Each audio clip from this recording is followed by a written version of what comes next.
Liquor policy కేసులో ED విచారణకు మరోసారి గైహాజరు ఢిల్లీ సీఎం అరవింద్ కేజ్రీవాల్.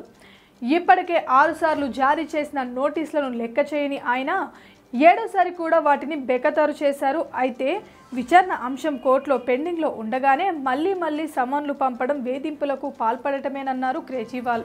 మరోవైపు 2018 పరువు నష్టం కేసులో ఆయనపై ఎలాంటి చర్యలు తీసుకోవద్దని ఆదేశించింది సుప్రీంకోర్టు. ఢిల్లీ లిక్కర్ పాలసీ కేసులో ముఖ్యమంత్రి అరవింద్ కేజ్రీవాల్కు వరుసగా నోటీసులు జారీ చేస్తూనే ఉంది ఎన్ఫోర్స్మెంట్ డైరెక్టరేట్. ఇటీవల 7వసారి నోటీసులు జారీ చేసిన ఈడీ సోమవారం విచారణకు హాజరు కావాలని సూచించింది. కానీ ఈసారి కూడా ఎంక్వైరీకి రెడీగా లేనని తేల్చి చెప్పారు కేజ్రీవాల్. మళ్లీ సామాన్లు పంపించే బదులు కోర్టు తీర్పు వచ్చే వరకు వేచి ఉంటే బాగుంటుందని ఈడీకి హితవు పలికారాయన. తాము ఇండియా కూటమిని వదిలిపెట్టాలన్న ఉద్దేశంతోనే ఇవన్నీ జరుగుతున్నాయని ఆరోపించారు కేజ్రీవాల్. ఈ కేసులో సీఎం కేజ్రీవాల్ను ఇప్పటికే ఒకసారి విచారించింది ఎన్ఫోర్స్మెంట్ డైరెక్టరేట్. గతేడాది ఏప్రిల్లో దాదాపు 9 గంటల పాటు ఆయన్ను విచారించారు అధికారులు.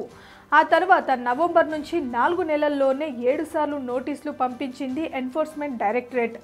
గతేడాది నవంబర్ 2, డిసెంబర్ 21, ఆ తర్వాత జనవరి 3, జనవరి 13, జనవరి 31న వరుసగా 5 సార్లు సమన్లు జారీ చేసింది.